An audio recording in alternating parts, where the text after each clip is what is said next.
Et c'est ça qui est en nous. C'est ça qui est inconscient et dont il s'agit de faire basculer dans le conscient pour gagner en lucidité, pour avoir un espace stable en nous, pour arrêter d'être submergé par les flots. Dans le Dhammapada, l'un des textes les plus connus et reconnus du bouddhisme primitif, on retrouve une expression qui nous invite à faire une île de nous-mêmes, ou à faire une cité fortifiée de nous-mêmes. Mais qu'est-ce que ça signifie? Ça donne envie, c'est mystérieux aussi. Comment faire une île en soi-même? C'est le mystère que l'on va essayer de résoudre aujourd'hui. Je vais commencer par vous faire un très rapide point historique sur ce texte. Ensuite, je vais vous partager 6 citations dans lesquelles on retrouve cette expression de faire une île en soi-même, ou une ville fortifiée de soi-même, ou même un palais de soi-même. Et pour finir, on va analyser un chapitre de ce texte qui s'attarde précisément à expliquer qu'est-ce que ça signifie, faire une île de soi-même, et comment y parvenir. Et ensuite, ce sera une petite conclusion. Et voici pour cette vidéo. Commençons par une histoire très brève de ce petit texte. Il s'agit du Dhammapada. Ici, on appelle ça les 10 du Bouddha, parce que ce sont les paroles du premier Bouddha, qui auraient été écrites en pali au IIIe siècle de notre ère. Ce texte a été retrouvé sur l'île de Ceylan, en Inde.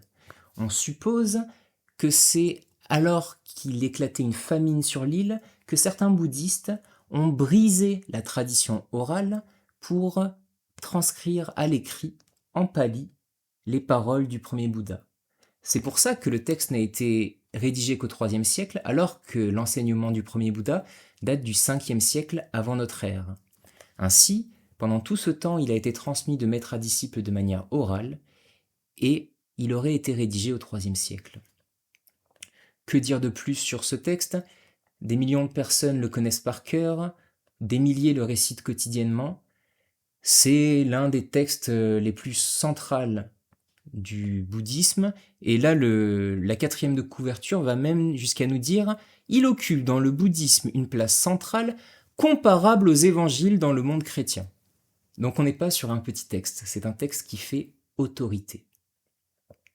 Voici pour l'histoire en peu de mots.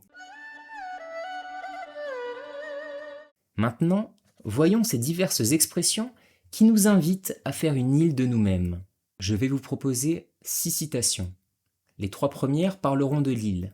La 4e parlera du palais en soi. Et les 2 dernières parleront d'une cité fortifiée en nous-mêmes. Voici à quoi ça ressemble. Dans le verset 25. Par l'effort, l'ardeur, la discipline et le contrôle, que le sage fasse pour lui-même une île qu'aucun flot ne pourra submerger. Évidemment, on comprend que cette île, c'est une île intérieure. Il ne s'agit pas de créer véritablement une île dans la mer. Bon. Une autre phrase, c'est le verset 236. Faites une île de vous-même et forcez-vous durement et devenez sage. Purgez des impuretés et sans passion, vous entrerez dans la terre sublime des Aryas. Une autre, la 238, faites une île de vous-même et forcez-vous durement, devenez sage. Purgez les impuretés et sans passion, vous ne reviendrez pas à la naissance et au déclin. Ce qui signifie vous sortirez du cycle des réincarnations, vous trouverez le nirvana et donc vous deviendrez un Bouddha. Bien. Ensuite, celle sur le palais, c'est la 28. Hop là. Quand l'homme s'agace, rejette la licence à l'aide du mental sain. Ouais, bon, petite parenthèse, là le traducteur il nous a choisi le mot licence. Alors aujourd'hui on ne sait plus du tout ce que ça veut dire, moi-même je ne savais pas ce que ça voulait dire, j'ai cherché. Et l'un des sens de ce mot, le sens moral, que j'ai trouvé sur le CNRTL, ça veut dire une liberté excessive. Et là on est sur les versets sur la vigilance, donc on peut penser à quelque chose comme la négligence. Donc rejette la licence à l'aide du mental sain, ça veut dire rejette la négligence, rejette une liberté excessive grâce au mental sain. Pardon, je reprends la citation. Quand l'homme s'agace, rejette la licence à l'aide du mental sain. Ce sage sans chagrin, monte au palais de la connaissance transcendante et promène sa vue sur les ignorants qui souffrent, comme un montagnard promène sa vue sur les gens de la plaine. Qu'est-ce donc que ce palais de la connaissance transcendante? Qu'est-ce donc que cette île que j'ai citée un peu plus tôt? Et maintenant, voyons quand il parle d'une cité fortifiée. Alors, c'est la 315, le verset 315, et il nous dit exactement « Comme une ville frontière, gardée au dehors et au dedans, gardez-vous vous-même. Sûrement, ne laissez pas glisser cette opportunité, car ceux qui laissent glisser cette opportunité souffrent quand ils naissent dans les états infernaux. » Voici la dernière citation, qui est la 40, qui est un peu notre pierre angulaire, notre clé de voûte, sur laquelle je m'attarderai plus tard, plus précisément, qui nous dit ceci.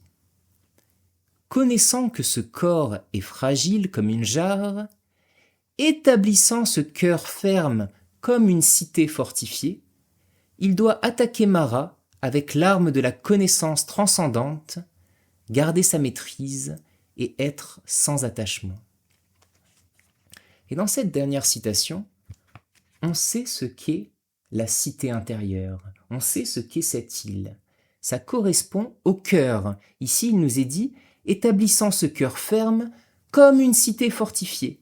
Ainsi, l'île, la cité, était une analogie du cœur. Mais qu'est-ce que le cœur? Eh bien pour ça, on va faire un petit peu d'étymologie.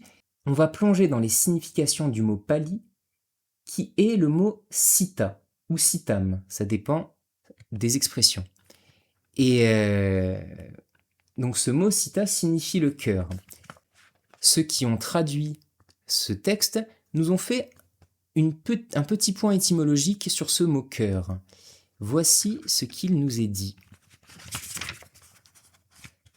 Sita, fautivement traduit par pensée ou esprit, est exactement le cœur psychologique bien entendu, dont on trouve quelques traces dans les expressions comme faire de tout son cœur, avoir du cœur à, de bon cœur, etc. Chinois, coréens et japonais ont d'ailleurs exprimé sita par l'idéogramme cœur, le concept existe en yoga avec le chakra anahata, le son non frappé, dans le Tao avec le Tan Tien du milieu. Notion quasi perdue en Occident, le sita peut être défini comme le centre, etc. etc. Bon, il est gentil, hein, notion quasiment perdue en Occident, je comprends que c'est un orientaliste, il connaît l'Orient, mais c'est faux. Ce n'est pas une notion perdue en Occident. Pascal, par exemple, 17e siècle, France, parle du cœur. Et il parle du cœur comme le centre de l'être humain, c'est le cœur qui est l'ordre du Christ. Il dit par exemple, enfin je résume là sa pensée, il dit que notre moi usurpe la place du cœur au centre de l'homme et usurpe la place du Christ au centre de l'homme. Et donc voilà. Donc le cœur n'est pas oublié en Occident, c'est un symbole du milieu en effet. Mais plus intéressant, il nous dit que le cœur peut être traduit par esprit. Ou il nous dit quoi d'autre? Il nous dit pensée. Mais que c'était... Donc on peut entendre cœur-esprit. Il dit que ça a été habituellement traduit par pensée, et il a raison. Là j'ai une version du Dhammapada qui date de 1931, et dans le 4e chapitre, qui sont les versets sur le cœur justement, on trouve comme traduction le mental. Le mental ou la pensée, à la place du cœur. Donc évidemment, cette traduction-là, elle date de 1993, l'autre date de 1931, et voilà, ils ont traduit par pensée avant, et nous ici traduisent par le cœur. Mais ce n'est pas simplement, c'est à comprendre comme le centre de l'être, il parle de cœur psychologique, il parle d'esprit. Je suis allé voir sur le dictionnaire bouddhiste en pali, et en anglais, ils traduisent par consciousness, la conscience, ou les états de conscience, state of consciousness, ou mind, l'esprit également. Donc, notre île, notre cité fortifiée, peut être traduite par le mot cœur, symbolise le mot cœur, et ce mot cœur signifie notre espace intérieur, c'est-à-dire le centre de notre être, c'est-à-dire notre esprit, et cet espace dans lequel la pensée prend place, cet espace intérieur auquel personne d'autre n'a accès, hormis nous. Donc quand il dit « établissant ce cœur comme une cité fortifiée », il fait référence à notre espace intérieur. La cité fortifiée est un symbole de ce que doit devenir notre espace intérieur. Mais comment y parvenir? Comment notre espace intérieur ou notre conscience particulière, notre cœur psychologique, comme il disait, le centre de notre être psychologique, comme il disait plus tôt, comment est-ce qu'on parvient à bâtir cet espace intérieur pour qu'il devienne comme une cité fortifiée? Pour comprendre cela, on va s'attarder sur un chapitre du Dhammapada, qui est le 3e chapitre, qui se nomme « Les versets sur le cœur ». Il y en a 10, et il s'attarde particulièrement sur cette question de l'espace intérieur et de comment nous, humains, pouvons-nous l'habiter et le bâtir pour qu'il ne soit pas un immense chaos dans lequel nous sommes écartelés entre diverses certitudes dont on ignore tout, pour que cet espace ne soit pas inconscient et qu'il bascule dans le conscient, pour que d'une île submergée par les flots, on passe à une île insubmersible. Comment fait-on? Donc voilà, ce sera dans le verset sur le cœur, donc le verset sur l'espace intérieur, que nous allons trouver ces réponses. Il y a 10 versets à l'intérieur, 10 petits aphorismes. Je vais les analyser un à un, et ils vont nous enseigner cela. C'est-à-dire, maintenant qu'on a vu ce qu'était l'île, c'est-à-dire l'espace intérieur, on va voir comment faire de son espace intérieur une île, une cité fortifiée ou un palais.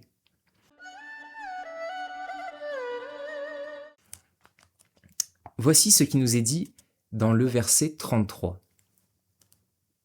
Ce cœur vacillant, inconstant, difficile à garder, difficile à contrôler, le sage le rectifie, comme le faiseur de flèches rend droite une flèche. Ainsi, notre espace intérieur est décrit comme quelque chose de vacillant, d'inconstant, de difficile à garder. En effet, il est stimulé par les désirs, il est stimulé par tous les événements qui font sa vie. Et souvent, on ne peut que reconnaître qu'on agit en réaction à ce qui nous entoure. Et dans toutes ces situations-là, qu'est-ce qui est notre monde intérieur? Notre monde intérieur est agité entre toutes ces occupations et toutes ces priorités, toutes ces choses importantes qu'il a à réaliser. Et qu'est-ce qui se passe aussi pour la plupart d'entre nous? Ce cœur, il n'est pas que vacillant et changeant, il est aussi inconstant. On sait tous que des fois on est triste, des fois on est heureux, parfois on sait pourquoi, parfois on ignore pourquoi. Et difficile à garder, bah oui, parfois on désire des choses qu'on aimerait bien ne pas désirer, ou on est attiré par d'autres choses, c'est-à-dire que notre espace intérieur a une forme de volonté dont on aimerait bien se passer. Et c'est pour ça qu'il dit que c'est difficile à contrôler. Ainsi, l'enjeu est que cet espace intérieur arrête d'être tout fou, comme ce fameux singe qui tape des cymbales à l'intérieur de nous, qui est une autre image de l'espace intérieur tout fou. Et donc, comment on fait ça? Il dit que c'est le sage lui-même qui travaille sur son espace intérieur. Et c'est très important. Là, il utilise l'image, il le rectifie comme le faiseur de flèches rend droite une flèche. Mais ce qui est très important là-dedans, il me semble, c'est que c'est à nous-mêmes de rectifier notre espace intérieur. Personne d'autre que nous-mêmes n'a de pouvoir sur cet espace intérieur, ou du moins n'a de pouvoir directement. Évidemment, tout ce qui nous influence a un pouvoir sur notre espace intérieur, mais c'est un pouvoir indirect, parce qu'il passe par le filtre de notre représentation du monde. Celui qui a un pouvoir, et le seul qui vit d'ailleurs dans cet espace intérieur, c'est nous-mêmes. On est donc les seuls à pouvoir le rectifier, telle une flèche. Et cette idée qu'on est les seuls à pouvoir se transformer par soi-même, qu'il ne s'agit pas d'attendre un gourou ou je ne sais quoi pour changer, parce que cette personne-là n'aura pas pouvoir sur notre espace intérieur. C'est pour ça aussi d'ailleurs qu'il ne sert à rien de vouloir changer les personnes qu'on aime quand elles ont quelques défauts qui nous déplaisent. Nous n'avons aucun pouvoir à transformer les autres. La seule personne qui est transformable, c'est soi-même et par soi-même. Et cette idée, on la retrouve dans différents versets du Dhammapada. Je vais vous donner 2 exemples, notamment le 88, qui est ici, où il est dit « Abandonnant les plaisirs sensuels, sans empêchement, l'homme sage doit se nettoyer lui-même des souillures du cœur. » On est donc les seuls à avoir pouvoir sur nous-mêmes, à avoir pouvoir de nous transformer consciemment. Et on a une deuxième référence à ça, en 239, il nous est dit, donc verset 239, « Par degrés, petit à petit, de moment en moment, un homme sage doit enlever ses propres impuretés comme un orfèvre enlève les scories de l'argent. Comme la rouille sortie du fer se détruit elle-même lorsqu'elle apparaît, ainsi ses propres actions conduisent le transgresseur dans les états de malheur. » Ainsi, on voit que, comme la rouille sort du fer et l'autodétruit, eh bien, on peut s'autodétruire. D'ailleurs, on est les seuls capables de cela. Et c'est terrifiant de le réaliser, ça veut dire qu'on est responsable de notre état d'être. Je crois que Camus a une phrase sublime comme ça. Il dit « Après 40 ans, nous sommes responsables de notre visage. » Et donc là, de la même manière, il dit que c'est de notre faute si on est dans les états malheureux, mais parce qu'on est les seuls à avoir pouvoir sur nous-mêmes, sur ce monde intérieur. Et de la même manière, c'est à nous d'enlever les petits défauts de l'argent, c'est-à-dire de notre monde intérieur, car personne d'autre que nous-mêmes ne peut le faire. Bon voilà, j'ai répété 3 fois la même chose. Maintenant, retournons sur les versets du cœur. La première chose qu'on a appris est donc que on est les seuls à avoir le pouvoir sur nous-mêmes. Arrêtons d'attendre que quelqu'un nous transforme. C'est à nous de faire cela. Maintenant, le verset 34. Comme un poisson qui est tiré de son élément liquide et jeté sur la terre, ainsi le cœur s'agite.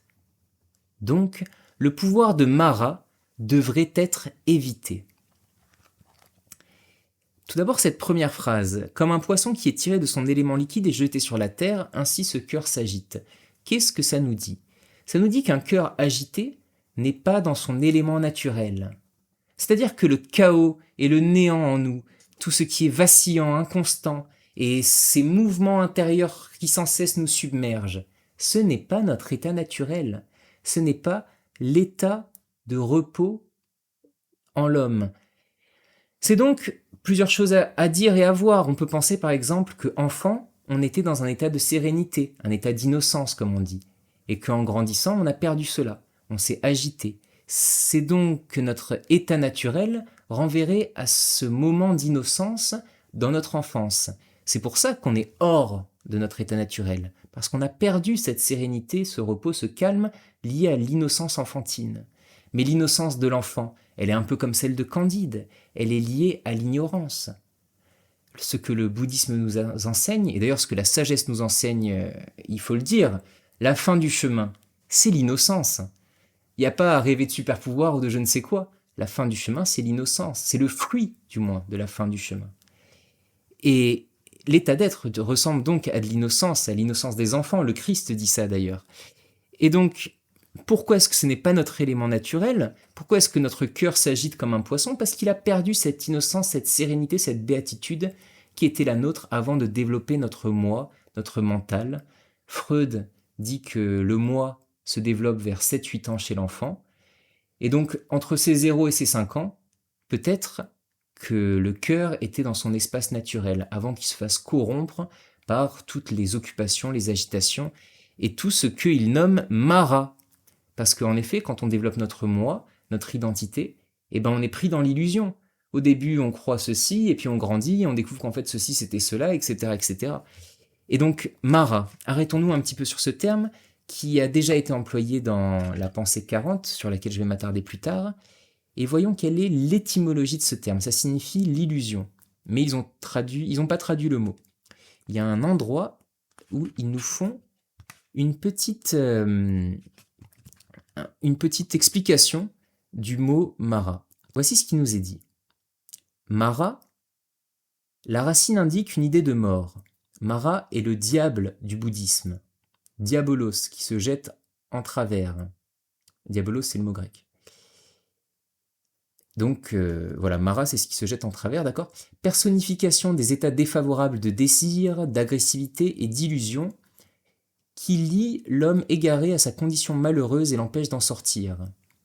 L'iconographie représente Mara comme un beau jeune homme lançant avec son arc des flèches fleuries. C'est lui qui, lorsque le futur Bouddha, le Bodhisattva, s'assied sous l'arbre beau, l'arbre sous lequel il s'éveillera, déchaîne contre lui ses armées de monstres, la tempête, et enfin ses 3 filles, convoitise, concupiscence et soif, pour le séduire. Ces filles représentent les pulsions subconscientes, et quand le Bouddha s'écrie « Je vous connais », elles deviennent des petites vieilles décrépies. Donc Mara, il traduit par 3 choses, par les états défavorables de désir, d'agressivité et d'illusion. La plupart du temps, on traduit Mara par l'illusion. Simplement. Mais tout va ensemble. Et donc, le pouvoir de Mara devrait être évité parce que c'est le pouvoir de Mara qui nous sort de notre état naturel. C'est le pouvoir de Mara qui nous empêche, qui fait que le poisson, donc notre cœur, qui est comme un poisson ici, est hors de son état naturel. C'est l'illusion. Et donc, comment combattre cette illusion? C'est ce que nous allons voir juste ensuite dans les 2 prochains versets 35 et 36. Je lis. Le cœur est difficile à contenir. Rapide, il voltige où il le désire. Son contrôle est bon. Un cœur contrôlé contribue au bonheur. Bien, merci. C'est un constat. Mais maintenant, comment est-ce qu'on contrôle le cœur? Heureusement, ces textes sont très intelligents. Ils ne nous laissent pas seuls. Et il va ensuite nous dire comment contrôler le cœur. C'est le verset 36. Le cœur est difficile à percevoir. Extrêmement subtil, il voltige où il le désire. Que le sage le garde. Un cœur gardé conduit au bonheur. Ici, on comprend que le plus dur est de voir le cœur, c'est-à-dire de voir nos espaces intérieurs, de voir les mouvements qui s'opèrent à l'intérieur de nous. De quelle nature peuvent être ces mouvements? Par exemple, Jung parle des 4 qualités de l'âme. Il dit qu'il y a dans notre âme les sensations, les sentiments, les émotions, l'intuition et la pensée. Ainsi, le cœur étant le centre de notre être psychologique, les mouvements qui sont à l'intérieur du cœur et qui sont difficiles à percevoir sont ces 4 genres de mouvements. Pensée, émotion, intuition et sensation. Donc le cœur est difficile à percevoir. Et donc comment est-ce qu'on contrôle le cœur? On contrôle le cœur en le voyant. C'est au moment où on le voit que le cœur est conscient et donc qu'on en est maître. On peut voir par exemple dans le texte que je citais avant sur Mara, qu'il est dit que Bouddha a été harcelé par 3 femmes qui symbolisaient le désir, 3 jeunes femmes, et du moment où il les a vues pour ce qu'elles étaient, elles se sont toutes décrépies. C'est une analogie pour dire que, tout d'abord, beaucoup de choses nous charment qui sont mauvaises pour nous, notamment les désirs, la colère, qui font partie des grandes soifs bouddhistes à éviter.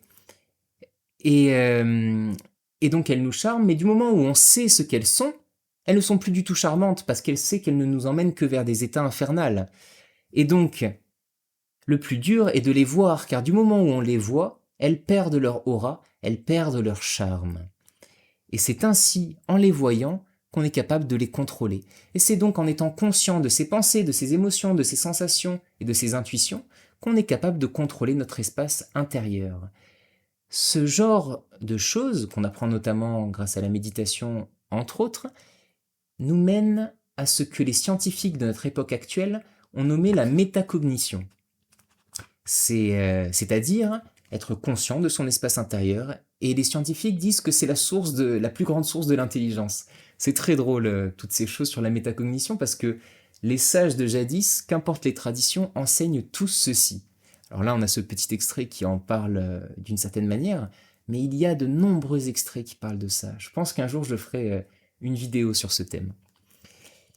Enfin voilà, comment du coup contrôler son cœur? Il faut voir les mouvements qu'il s'y passe à l'intérieur.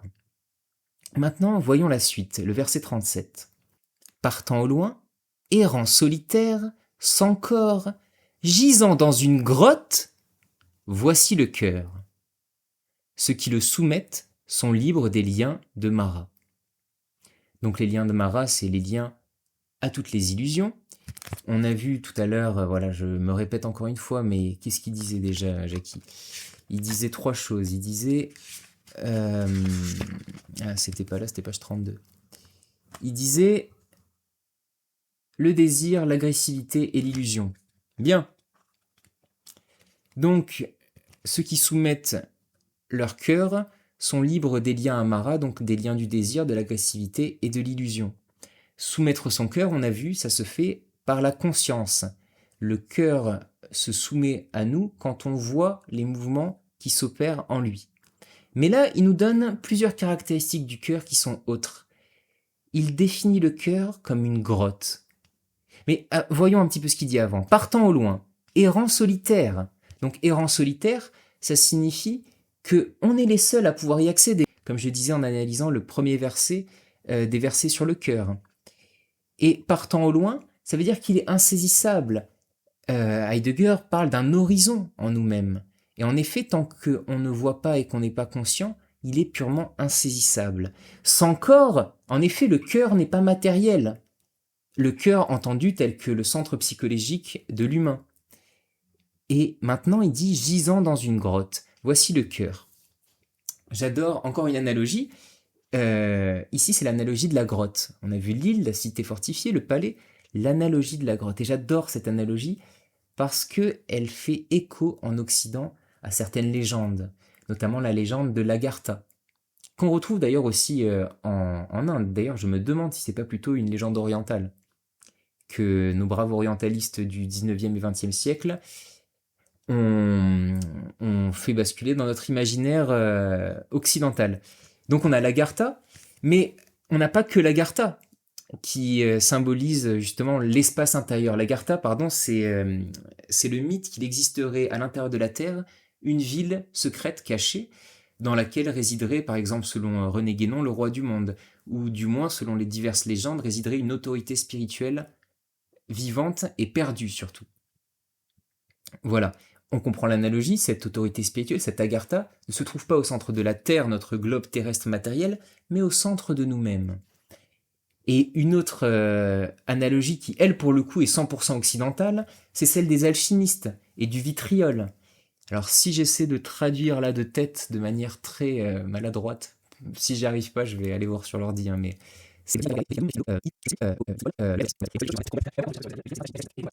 Visita interiora terrae rectificando invenies occultum. Ah, occultum, putain, mais qu'est-ce que je suis bête. Lapidem.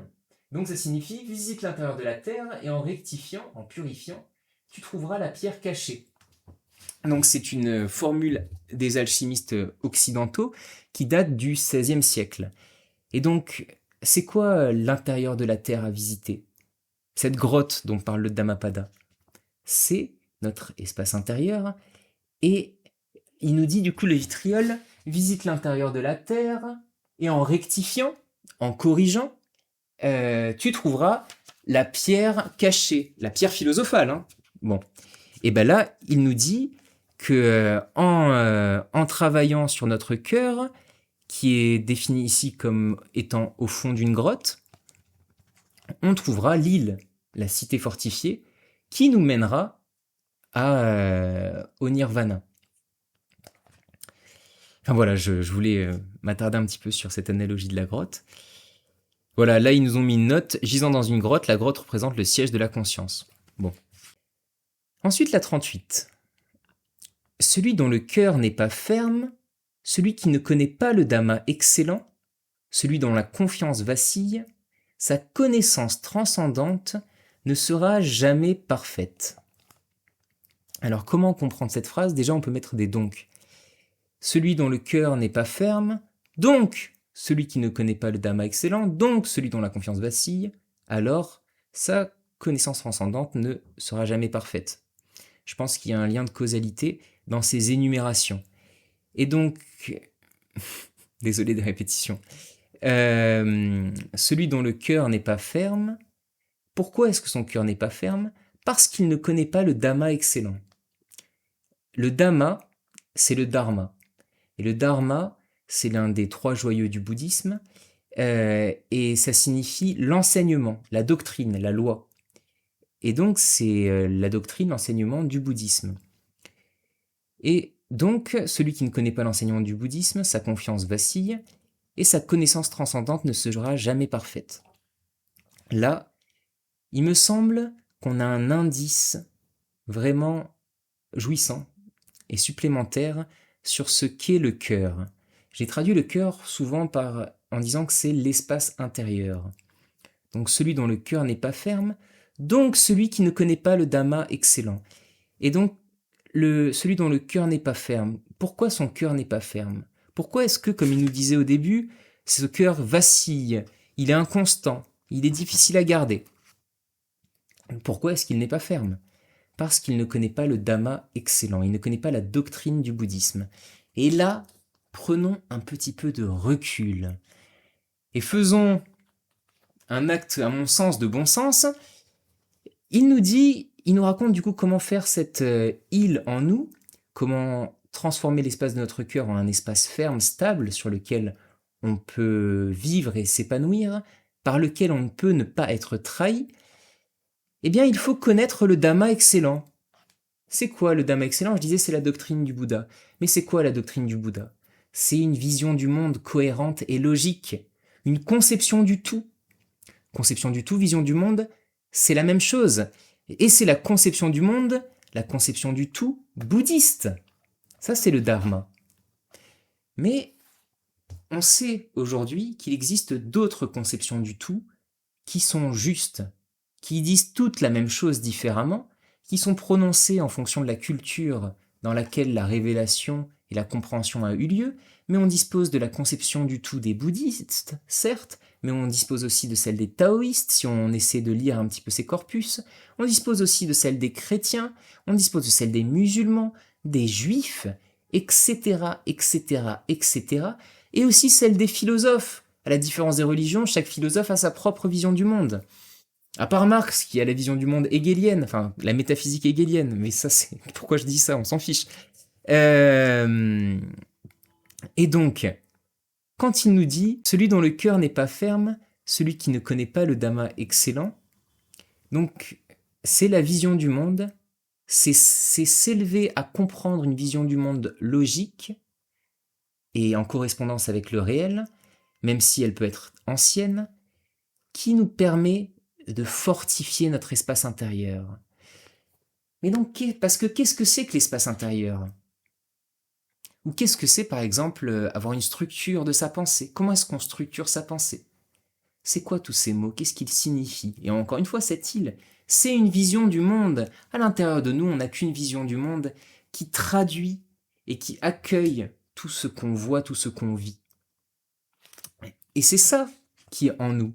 C'est ça qui est inconscient et dont il s'agit de faire basculer dans le conscient pour gagner en lucidité, pour avoir un espace stable en nous, pour arrêter d'être submergé par les flots.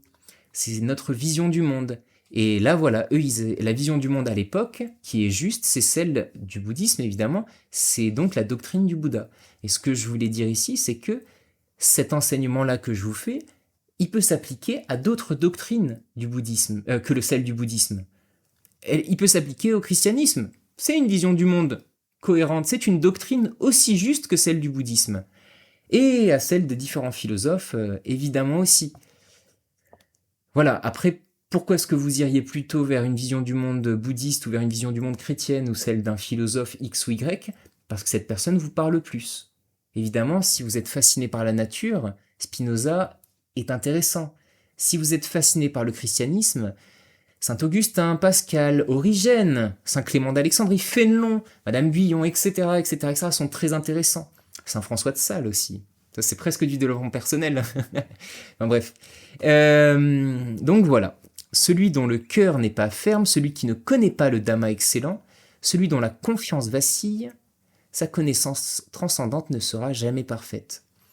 Et donc, c'est en comprenant une vision du monde totale que on peut atteindre la connaissance transcendante, c'est-à-dire qu'on peut la perfectionner.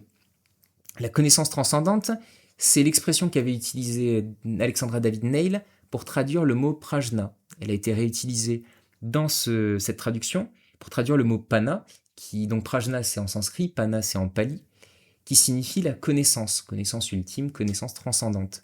Et là, il nous a fait une petite note qui, honnêtement, est très qualitative. Et pour avoir lu de nombreuses notes sur prajna, souvent, c'est pas qualitatif du tout. Donc, je vais la lire. Là, c'est vraiment qualitatif. C'est une excellente traduction. Vraiment, on doit ça à qui déjà? Je crois qu'on doit ça au centre bouddhiste du Gers. Centre d'études dharmiques du Gers. G-R-E-T-Z. Ça se dit le Gers, il me semble. Et voilà, travail vraiment d'excellente qualité. Donc avant de lire cette petite note pour en apprendre plus sur cette connaissance transcendante que nous permet d'atteindre le chemin vers la compréhension de la vision du monde, d'une vision du monde logique et cohérente, ici celle du Dharma, donc du bouddhisme, mais qui peut être celle d'autres penseurs. Et donc, qu'est-ce que c'est que cette connaissance transcendante? J'aimerais vous dire qu'en fait, on en trouve la trace chez tout le monde. Aristote parle d'intuition intellectuelle, Platon parle d'émerveillement, Pascal parle de sentiment du cœur ou de grâce, les chrétiens de manière générale parlent de la grâce, les bouddhistes zen parlent du satori, les hindous parlent de prajna, là le canon pali parle de pana. Qu'est-ce qu'on a d'autre comme correspondance? Il y en a plein. Il y en a vraiment plein. Si, on a aussi Spinoza qui parle d'intuition. Il dit d'ailleurs que c'est un mode de connaissance qui va plus vite que la vitesse de la lumière. Donc, c'est quelque chose qu'on retrouve dans toutes les cultures. Et voici ce que nous dit la note. Pana, sanskrit prajna, grec gnosis, gnose donc. Prajna est la connaissance transcendante, troisième division de la 16 dharmique. Cette connaissance est intuitive, métaphysique, directe, transphénoménale, ça veut dire au-delà de l'espace et du temps. C'est le moment où on touche quelque chose d'éternel, où on touche les vérités, voilà, en dehors de l'espace-temps. Transphénoménale, transdiscursive, elle peut être lokiya prajna, la connaissance transcendante mondaine, c'est-à-dire la connaissance de la conduite phénoménale juste et de la vacuité téléité, ou lokutara prajna, la connaissance transcendante d'au-delà du monde, connaissance de la vacuité totale. Ok, donc là il fait une distinction entre le discernement qui découle de la connaissance transcendante et donc de la connaissance de la vacuité totale, parce qu'une fois cela connu, ça développe notre discernement et notre capacité de faire le tri entre l'essentiel et l'accessoire, et ensuite cette connaissance directe dont on ne peut jamais rendre justice, c'est-à-dire que c'est une connaissance qui pour de vrai est indicible, comme nous l'enseigne la théologie négative, la théologie apophatique du pseudo-Denis l'Aréopagite, par exemple, ou de Maître Eckhart, entre autres. Donc voilà, l'un des fruits de prajna, c'est le discernement, mais ce qui est réellement prajna, c'est la connaissance de la vacuité totale, et donc de l'indicible, du logos au début de l'évangile de Saint Jean, ou du logos d'Héraclite. Prajna surgit lorsque le corps et la psyché ont été tranquillisés. Donc c'est pour ça qu'il nous invite à créer en nous une cité, à tranquilliser notre espace intérieur, parce que de là peut naître prajna. On sait par exemple que pour les chrétiens, les humains sont corps, âme, esprit. Et l'esprit, c'est le lien au Saint-Esprit, et le Saint-Esprit, c'est le lien entre le Christ intérieur et Dieu. La Trinité, le Père, le Fils et le Saint-Esprit. Et donc prajna, Saint-Esprit, qui est aussi la grâce. Et donc c'est les trois éléments constitutifs de l'humain. Chez les bouddhistes, on parle des trois mondes. Le monde de la matérialité, le monde des désirs et le monde immatériel. Le monde des aryas. Enfin, bref, il y a eu une référence tout à l'heure à cela dans un des trucs sur l'île. Je crois que c'était 236 ou quelque chose comme ça. Est-ce que je peux le retrouver? On va voir ça tout de suite.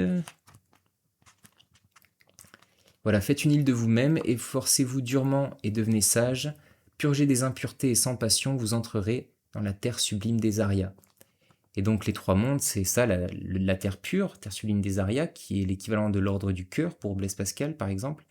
Ensuite, il y a le monde des désirs, qui est l'équivalent de l'ordre de l'âme, l'ordre de l'esprit pour Blaise Pascal.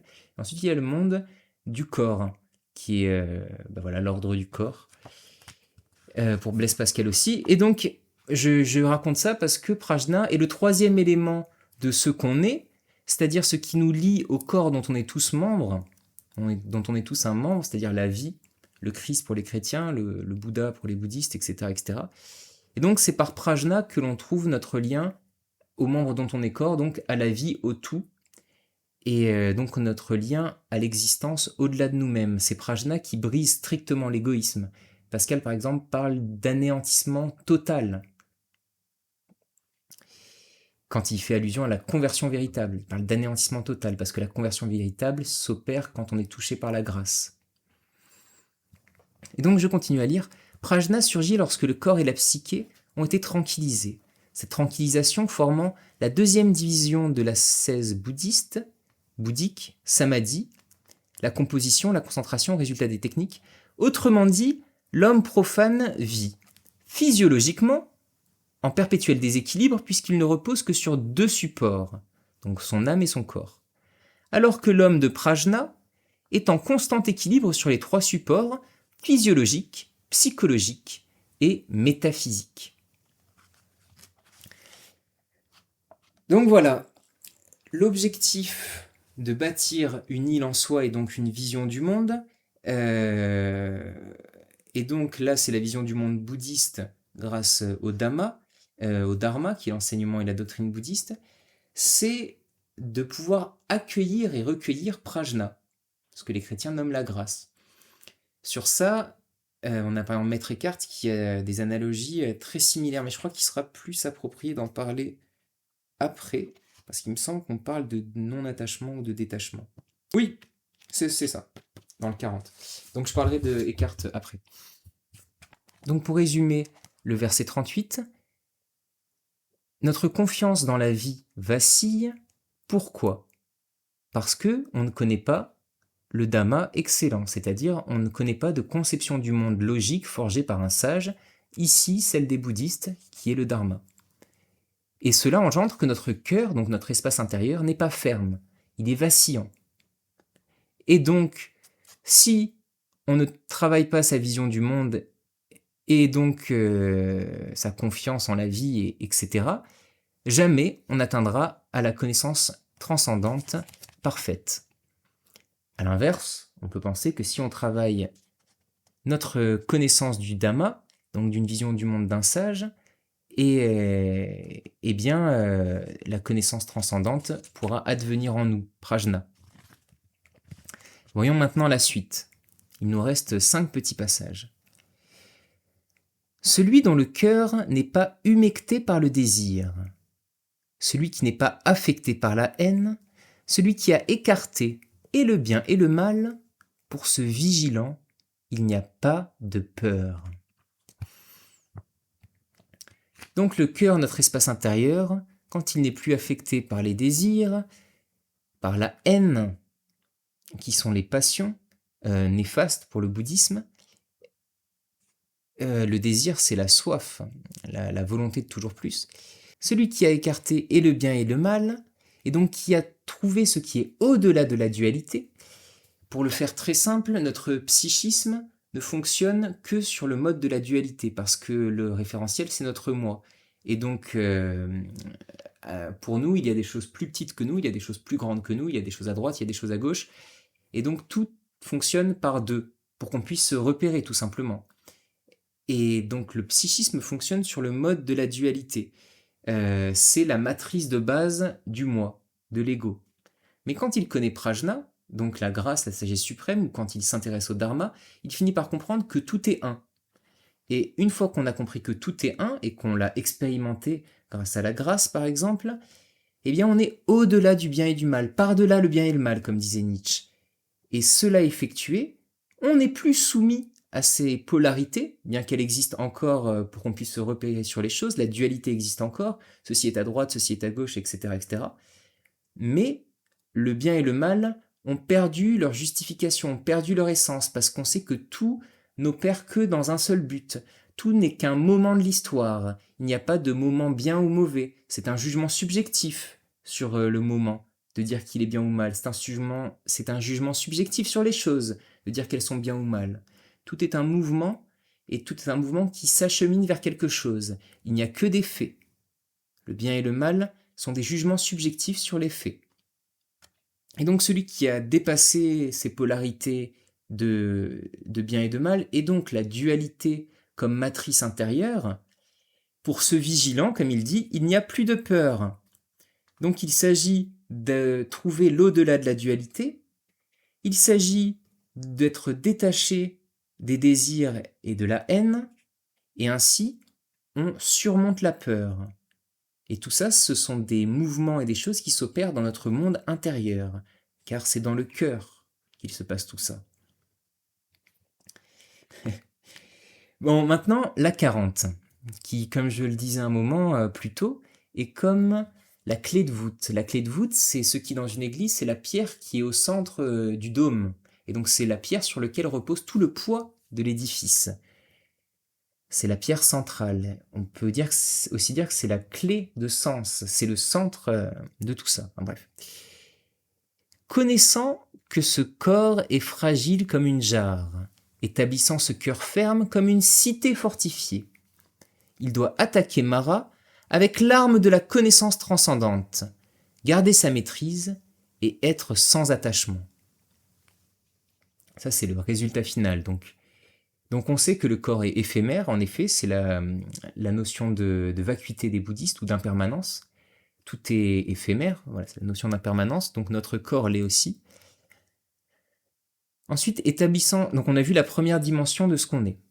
Le corps est éphémère. Ensuite, le cœur psychologique, établissant ce cœur ferme comme une cité. Comment est-ce qu'on fait pour établir ce cœur ferme comme une cité? On l'a vu plus tôt, il faut connaître la doctrine du bouddhisme, le dharma, et à notre époque, en prenant un peu de recul, on a compris que n'importe quelle doctrine de sages, c'est-à-dire leur vision du monde, leur conception du tout, n'importe quelle doctrine d'un sage, qu'importe la culture, tant qu'elle est logique et que la personne en effet est un sage, par exemple Héraclite, le Christ, etc., etc. Je vais pas en citer 2000, mais il en existe bien plus que 2000. Voilà, c'est comme ça qu'on établit notre cœur ferme comme une cité, en comprenant la conception du tout d'un sage, et en la faisant nôtre. Évidemment, ce ne sera pas exactement celle du sage, puisqu'on l'a transformée, on l'a fait nôtre. Et après, il y a tout un mouvement de travail pour adapter l'enseignement du sage de 1 à notre connaissance, à notre époque, et ensuite à notre singularité, notamment dans la formulation des concepts.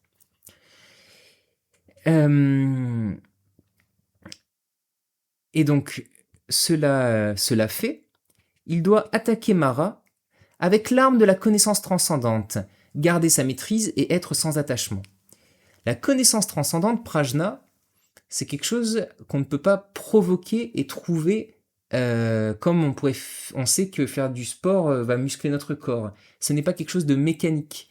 On a cette phrase dans les évangiles qui dit « les voies du Seigneur sont impénétrables ». Là, c'est clairement le cas pour ce qui est de la grâce, qui est un don gratuit pour les chrétiens. Gratuit signifie qu'aucun mérite, rien ne peut l'acheter, rien ne peut la réclamer. Ici, c'est pareil pour la connaissance transcendante, prajna. Rien ne peut la réclamer, rien ne peut la causer. Rien ne peut l'apporter à coup sûr. Aucun mérite ne nous l'offre. Et donc, si elle est l'arme avec laquelle combattre l'illusion, on rappelle que l'illusion, si à l'intérieur de nous est une île qui est faite de notre conception du monde, l'illusion, c'est la mer autour de l'île qui vient la submerger. Une fois qu'on est conscient de notre conception du monde et qu'on a compris le dharma, donc la conception du monde bouddhiste par exemple, et que évidemment cette conception du monde correspond à la réalité, hein, c'est pour ça que je dis qu'il faut que ce soit la conception du monde de sages, eh bien alors on s'oriente à recevoir prajna, une fois qu'on a là cette île au milieu de l'océan. Et c'est le jour où on recevra prajna que notre vision du monde va changer, parce que prajna, toute la grâce, c'est une expérience transformatrice. L'expérience spirituelle est une expérience transformatrice, profondément transformatrice. Pascal, après son expérience spirituelle qui est contenue dans le mémorial, il arrête la science et il ne fait que s'intéresser à la religion. Et des exemples, je pourrais encore en donner d'autres, mais bref. Voilà, c'est là où je vais parler de Maître Eckhart. Maître Eckhart, dans son traité sur le détachement, il nous dit qu'il met le détachement au-dessus de l'amour comme qualité, alors que c'est un chrétien, parce que détaché de tout, nous ne sommes plus disponibles que pour Dieu seul. Magnifique concept. Et donc, il doit attaquer Mara avec l'arme de la connaissance transcendante, garder sa maîtrise et être sans attachement. Oui, parce que la connaissance transcendante n'advient que quand on est sans attachement et que l'on garde sa maîtrise, évidemment, c'est-à-dire qu'on ne se laisse pas emporter par les flots des illusions. Et donc ça, être sans attachement, ça ne veut pas dire être insensible. Ça veut juste dire ne pas faire d'un caillou une montagne, c'est-à-dire ne pas donner plus d'importance aux choses qui sont à l'intérieur de nous que ce qu'elles sont. Un exemple très simple, je suis énervé pour je ne sais quoi, la colère monte en moi, j'ai deux possibilités. Soit je reste détaché de la colère, c'est-à-dire que je la vois naître et elle disparaît, parce que c'est son élan naturel, tout est éphémère, tout est pris dans l'impermanence. Donc soit elle naît en moi, je la contemple et elle va disparaître d'elle-même, soit elle naît en moi et je donne du bois à ce feu et le feu de la colère grossit. C'est-à-dire, ah putain, mais c'est vrai, gna gna gna gna gna, enfin, on sait tout ce que c'est, nourrir sa colère intérieure. Et c'est justement le fait de ne pas avoir de lucidité que cette colère est née en nous. Donc voilà, garder sa maîtrise, être sans attachement. C'est la condition pour pouvoir contempler ce qui est en nous. Être sans attachement, ça ne veut pas dire qu'il faut qu'il y ait le vide en nous. C'est pas l'extinction de la pensée, l'extinction des émotions, etc. C'est la capacité de voir ce qui s'opère en nous sans s'y attacher, sans y donner une importance plus que ce que c'est. Donc ça ne veut pas dire ne plus ressentir de colère. Ça ne veut pas dire ne plus ressentir de désir. Ça veut simplement dire ne pas donner de bûche, de bois pour ces feux émotifs-là. Et donc être capable de contempler ces choses en soi et de se maîtriser pour les laisser être et disparaître. Et c'est dans cet état de disponibilité, dans cet état de contemplation intérieure, que la connaissance transcendante s'offre à nous. Et une fois qu'elle s'est offerte la première fois, que c'est impressionnant, etc., ensuite elle s'offre de nouvelles fois à nous, de manière bien moins impressionnante puisqu'on la connaît. Avant, on l'ignorait. Et donc, elle devient, donc quand on est en retrait en soi-même, contemplant notre espace intérieur, cette connaissance transcendante transformatrice est l'arme pour attaquer les illusions, les destituer, et c'est elle qui nous permet de bâtir cette île en nous-mêmes, cette cité fortifiée. J'espère que c'est clair, c'est des choses difficiles à exprimer, mais voilà. Maintenant, passons à la pensée suivante, la 41. Avant longtemps, hélas, ce corps sera gisant sur la terre, jeté de côté, dépourvu de conscience, comme une bûche sans utilité. Voilà, c'est le principe de l'impermanence. Au niveau de l'ordre du corps, tout est éphémère. Voilà. 42, donc le verset suivant. Quelque mal que puisse faire un ennemi à un ennemi, ou un haineux à un haineux, un cœur mal dirigé peut faire un plus grand mal. Ce que j'entends dans cette pensée-là, c'est que dans le fait que tout est impermanent, le fait qu'une personne soit notre ennemi, ou qu'une personne soit haïssable, c'est éphémère. C'est éphémère, un haineux voue de la haine à un autre haineux, mais ça va changer, il peut pas être toute sa vie dans une haine infinie. Pareil pour l'ennemi, soit l'ennemi deviendra un ami, soit ils finiront dans l'indifférence et ils passeront à autre chose. Alors qu'un cœur mal dirigé peut faire un plus grand mal parce qu'il restera mal dirigé tout le long de notre vie. C'est impermanent évidemment, à notre mort c'est fini, mais c'est bien plus long que ce que peut faire un ennemi à un ennemi ou un haineux à un haineux. C'est beaucoup plus éphémère cela. Alors qu'un cœur mal dirigé tout le long de notre vie, il pourra faire du mal et des dégâts autour de nous. Voilà pourquoi il s'agirait de prendre conscience de son espace intérieur et de l'habiter. Et cela se fait par l'étude et le cheminement de la compréhension d'une conception du monde d'un sage, que ce soit celle du Dharma, donc de la doctrine bouddhiste, ou celle d'un autre sage, quiconque, tant qu'il est sage, c'est-à-dire qu'il a une conception du tout en correspondance avec la réalité. Voilà pour la 42. Et ensuite, le dernier verset de ce chapitre, et ensuite je vais m'arrêter là-dessus. Mon objectif était de faire une vidéo très courte. Je pense que c'est un échec. Mais bref. La dernière est ceci, magnifique aussi. Ce qu'une mère ou un père ou aucun autre parent ne pourra jamais faire, un cœur bien dirigé peut le faire, et par lui, on s'élève. Donc, nos parents nous ont éduqués, nous ont transmis énormément et on ne peut qu'être reconnaissant envers eux, quoi que l'on pense d'eux, et on est bien bête si on les déteste. Enfin bref, ça c'est des... Je vais pas m'engager dans ces digressions-là. Donc voilà, l'éducation qu'on a reçue de nos parents,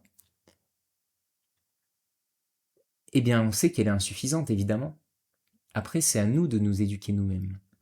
Et donc un cœur bien dirigé peut nous faire à nous-mêmes, nous enseigner à nous-mêmes, on peut apprendre par soi-même en aspirant à diriger son cœur, à contrôler son cœur, c'est-à-dire à contrôler son espace intérieur en l'observant, en prenant conscience, car ce qui est vu est maîtrisé dans ce qui est de l'intériorité, comme on l'a vu plus tôt. Eh bien, ce travail-là, ce travail personnel dont on est le seul capable de le faire pour nous-mêmes, personne d'autre ne le peut, et s'il essaye, c'est un tyran, et il ne sait même pas que ce n'est pas possible. Mais bref, personne d'autre que nous le peut, faire ce travail sur nous-mêmes. Eh bien, ça va nous apporter ce que nos parents n'ont pas pu nous apporter. Ça va parfaire notre éducation. J'adore cette analogie. Un cœur bien dirigé peut le faire. Et par lui, par ce cœur bien dirigé, on s'élève. Et ce qu'il peut faire, c'est ce qu'une mère ou un père ou aucun autre parent ne pourra jamais faire. C'est-à-dire parfaire l'éducation. C'est à nous de parfaire notre propre éducation. Voilà, on a fini les versets sur le cœur. Et il est temps maintenant pour une petite conclusion. Si je résume à gros traits le cheminement de cette vidéo, on a vu que de manière mystérieuse, le Dhammapada nous propose et nous incite à faire une île en nous-mêmes, une cité fortifiée. On s'est demandé qu'est-ce que cela peut bien signifier. On a découvert que cette cité fortifiée, cette île, est une analogie du cœur. Et il se trouve qu'il y a un des chapitres de ce livre qui s'attarde sur le cœur. Donc on a analysé ce chapitre. En analysant ce chapitre, on a compris que le cœur est vacillant et que cela est source de souffrance et d'instabilité. Pour que le cœur arrête de s'agiter, il faut comprendre une vision du monde. Ici, on nous parle de la vision du monde des bouddhistes, donc le dharma, qui est la doctrine bouddhiste, l'enseignement du Bouddha. On sait à notre époque qu'il existe d'autres visions du monde, qui sont, comme je l'ai dit plusieurs fois, celles des divers sages et penseurs du passé. Cela adopté et effectué, cela vient raffermir notre cœur, cela vient nous offrir une fondation stable en nous-mêmes, quelque chose de solide, qui vient arrêter ces mouvements vacillants. Cela s'opère, et cela nous apporte aussi une capacité, qui est petit à petit le discernement, le détachement, la maîtrise de soi. Et c'est comme ça, en comprenant les différents piliers de l'enseignement, que se développent des choses stables en nous, que se développe cette fameuse île, cette fameuse ville fortifiée. Au cours de ce chemin, de bâtir cette île en nous-mêmes, advient prajna, la connaissance transcendante.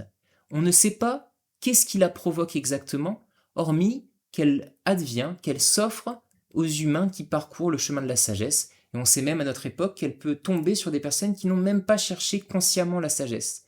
Ce sont des personnes qui ensuite sont retournées, ne comprennent pas ce qu'elles ont compris, et finissent par se jeter corps et âme dans n'importe quelle spiritualité qu'ils trouvent et qui leur semble pertinente, parce que, ayant connu la grâce sans avoir les mots pour la décrire, les moindres petits tocards qui en parlent leur semblent chose immense.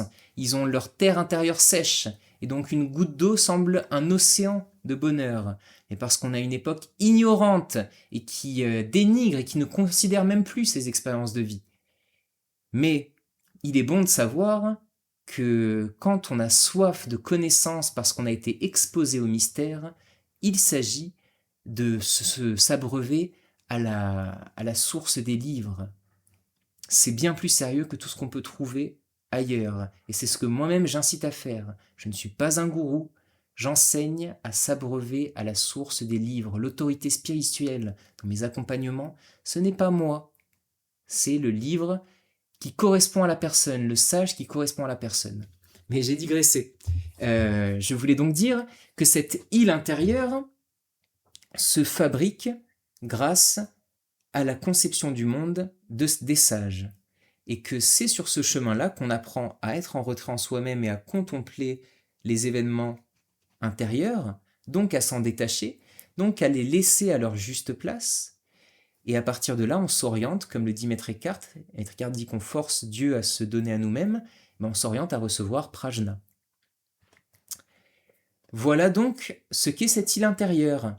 Et ensuite, grâce à prajna et grâce à cette île intérieure, donc la doctrine du Bouddha par exemple, le Dharma, on dispose de toutes les armes pour faire face aux illusions, donc à Mara, pour faire face à l'adversaire, pour faire face à toutes ces choses-là, à la dualité, etc., etc., etc., et pour ne plus jamais se laisser submerger.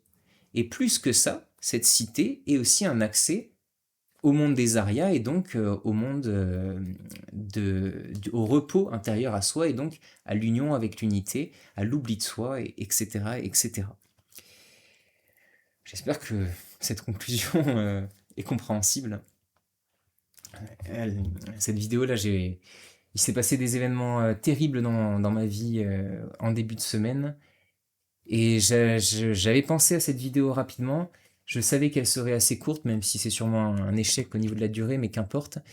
Je préfère publier une vidéo par semaine, quitte à ce qu'elle ne soit pas exceptionnelle, excellente, tant qu'elle est juste et tant que je dis pas de mensonges dedans ou de conneries. Après, c'est moi par rapport à moi-même, la critique. Mais voilà, je préfère publier une vidéo que de viser la perfection. Et là, je suis bien lucide que je serai sûrement pas très clair, parce que j'aurais aimé plus me préparer. Mais ça n'a pas été possible et je vous prie de me croire pour de très bonnes raisons. Voilà, ensuite, pour finir cette conclusion sur une petite ouverture, on a une analogie à cette chose, à cette façon de faire une île en soi-même dans le christianisme et dans les évangiles. Par exemple, il y est dit « Le royaume de Dieu est en vous ». Le royaume de Dieu est en vous. Le royaume de Dieu en vous, c'est cette île dont parle le Dhammapada. Et d'ailleurs, même plus fort, j'ai ma vidéo la plus populaire pour l'instant, c'est une vidéo où je raconte le voyage intérieur de Saint-Pierre, qui est sûrement de la première apparition du Christ pour Saint-Pierre. Et ce qui nous intéresse ici, c'est que Saint-Pierre décrit une île, lui aussi. Il visite son île intérieure et il se passe des événements imaginals sur cette île. Et donc, si vous voulez aller plus loin, j'imagine que, enfin, je trouve que cette vidéo sur Saint-Pierre, que j'ai dû appeler, je ne sais plus, j'ai découvert le récit de la première apparition du Christ à Saint-Pierre. Ça doit être ça le nom. Dans cette vidéo, ça va plus loin. Parce que c'est directement Saint-Pierre qui nous décrit son île intérieure. Ça, c'est très fort. Et dans la 236, putain, c'est fou. Attends, c'était bien la 236. Voilà, que j'ai recité tout à l'heure. Faites une île de vous-même, efforcez-vous dûment et devenez sage. Purgez des impuretés et sans passion, vous entrerez dans la terre sublime des Aryas. Et Pierre, dans la vision qu'il nous partage, il arrive sur cette île et ensuite le Christ va les mener à une autre ville sur cette île, qui est la terre sublime des Aryas, qui nous est décrit ici par les bouddhistes, qui est le lieu où le Christ ressuscité, du coup, existe, qui est le lieu du cœur, le lieu des anges aussi, le lieu des intelligibles immatériels, des intelligibles immatériels, enfin bref. Et donc voilà, cette île intérieure donne accès aux réalités intelligibles, invisibles, qui ici sont appelées la Terre des Arias, et qui dans la vidéo sur l'apocryphe de Saint-Pierre est appelée la ville du Christ. Je sais plus quel est le nom exactement, mais voilà. Voilà, je pense que c'est... Si vous voulez aller plus loin, c'est vraiment en cohérence. J'espère que cette vidéo vous a parlé, qu'elle vous a plu, que vous y avez compris des choses. Et ben, je vous invite, si c'est le cas, à vous abonner à cette chaîne. Je vous invite à me déposer un commentaire. Je vais y répondre, peut-être pas dans les 24 heures, mais je vais y répondre. Pour l'instant, on est trop peu pour que je sois submergé par les commentaires. Donc ça me fait vraiment plaisir de pouvoir échanger avec vous. Et donc je vous invite à déposer un commentaire. Je vous invite aussi à vous abonner et toutes ces choses-là. Sur ce, prenez soin de vous et à une prochaine fois.